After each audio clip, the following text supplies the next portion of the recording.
Hey guys, thanks for joining me today. I'm Mark, this is Spiguyver Backpacking, and today we're going to be talking about kind of a crappy situation that happened, kind of a crappy thing that I encountered.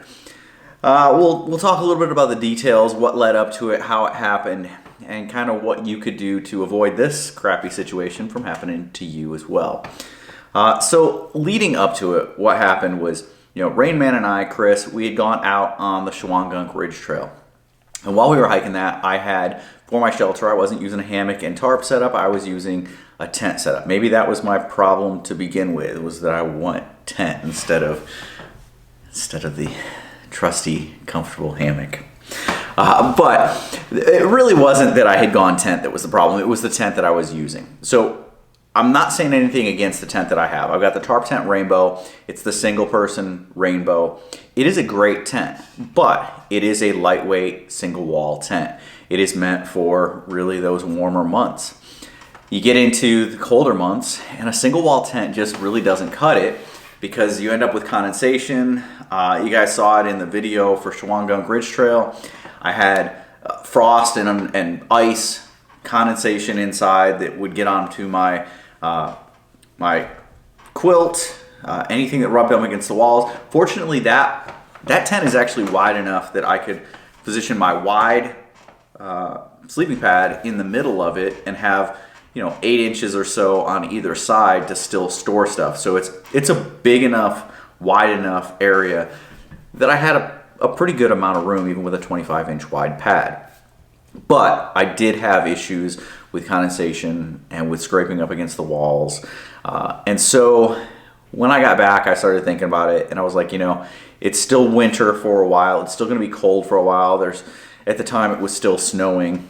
There was still snow falling up in New York. So I thought, why don't I go ahead and buy a double wall tent? And really the double wall tent that I'm kind of been leaning towards is, you guys have seen me, I've done a review on the Big Agnes Copper Spur HVUL1, and so I wanted something with just a little bit more room for those winter months to be able to bring everything in with me and have it inside, not worry about putting it in the vestibule, but actually having room inside for whatever I needed. And so I was looking at the Big Agnes Copper Spur HVUL2, and I had seen some deals on them, but I found one that was actually local, somewhat local to me here in New Jersey. I found it while I was in New York, or I found it while I was in Oklahoma, and reached out to the guy. I said, "Hey, do you have the ground sheet? What do you have with this?" And so he sent me some pictures, and it was just the tent. It was pretty much a brand new tent. It had been used, I think, one time. It had been set up, never slept in. And you see those out there every once in a while. Someone probably bought a setup for some camping trip they were doing. They never ended up going on the trip. COVID happened or whatever, and it's been sitting in a closet. It wasn't the newest version. It was actually the older version, which I was fine with. So we started talking, and I was like, well, I'm not going to be back until this date. And he's like, well, I'm actually in Boston until a little bit later than that, but I am willing to ship. And I was like, okay, yeah, that works out for me. If you could ship, around this date, it'd be there when I get home. So we figured out what the cost was, what the shipping was, and it was a good deal. Now, this isn't one of those where the deal is too good to be true. It was a fairly priced tent. It wasn't like bottom of the barrel pricing. It wasn't super low where you're suspecting something's going on. I get back to New Jersey, I get back here, and it's been a little while since I've been back, and so I reach out to the guy and I say, hey, can I get a shipping confirmation? Can I get a tracking number? And he's like, oh yeah, I meant to send that to you. Let me get it for you. And then he blocks me, and then he deletes his account. So I went, kind of what led here though, when I initially made the purchase, we were doing it through Facebook, and so I used the Facebook Pay or whatever the hell it's called, and I went in to do it, and it got declined twice using 2 different cards, and it kept coming back that there was unusual activity on my account. And so that was, I was like, I don't know what's going on with this. I don't know. Maybe because I've never used Facebook Pay before, and so I'm trying to set this up to make this purchase. That's what the issue is. So I reach out to the guy and I say, hey, do you have PayPal? He's like, I don't, but my girlfriend might. Hold on a second. So he comes back and he's like, no, they don't have PayPal, but I do have a Cashapp that's set up. Here's my Cashapp. So I've got Cashapp. I was like, cool. I sent the money through Cashapp. I would have preferred PayPal. PayPal has a little bit of a protection thing there. So we get to the point where now I ask for tracking number. He blocks me immediately after asking for it. You see it come up, and then his account is gone. So I go on to Cashapp and I immediately hit request refund, and I log this as a scam. I file a complaint. I go through that process. And so now I've got to wait until April 4th for them to determine whether or not it's a scam and get me my money back. The problem is, as I've done some research on this, Cashapp, if I actually authorized the money transfer, they're not likely going to side with me. They're going to say that I authorized it, so it was a good transaction.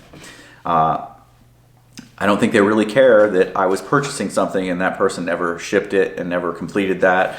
And I don't think there's a really big investigation going on, if we're being honest, because I filed the complaint.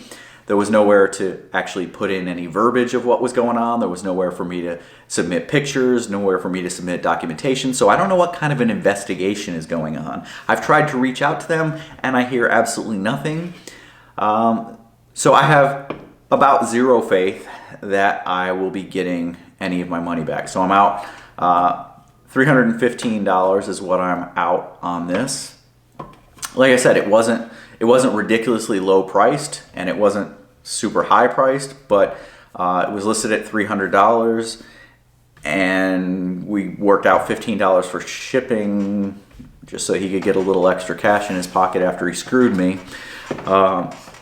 So yeah, I think at this point I'm out a bunch of money. So I'm out the money, and I don't have a tent, and now I don't have money to buy an actual tent. So yeah, it's like 3 or 4 months of Facebook or of YouTube revenue for me that's out the window. So yeah, it kind of sucks. Kind of a crappy situation. So really what I wanted to pass along to you guys is be aware. You know, if they are part of a group, which I should have known better. I normally do only participate in groups that I know of, that people are vetted, and there's a good, you know, a lot of people give crap to the admins of the different buy, sell, trade groups. But they're there doing you a service. They really are. The service that they provide by vetting people, by making sure people are following rules, by kicking people out when they hear about scams or things like that, keep you safe from things like what I just experienced happening.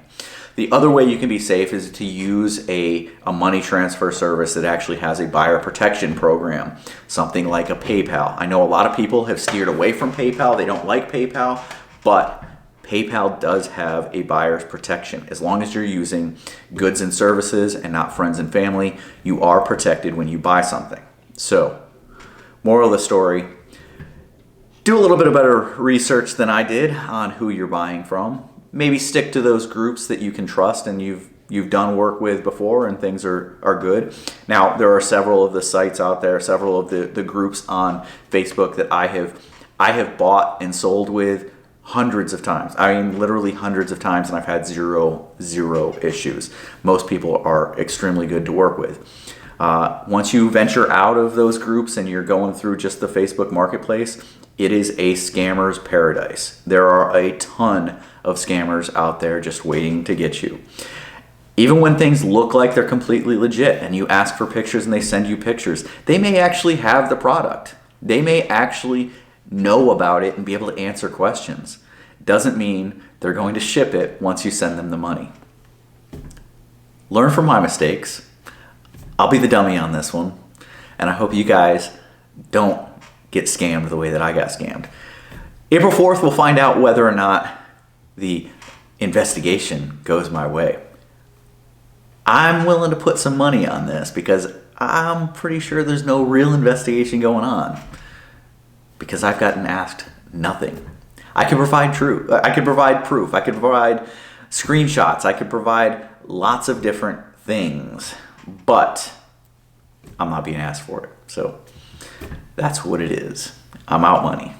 I'm out quite a bit of money. To some people, that doesn't sound like a lot of money, but it's a lot of money. All right, guys. Appreciate you guys checking this out. Stay safe out there. Don't fall for this crap. I will see you guys down the trail.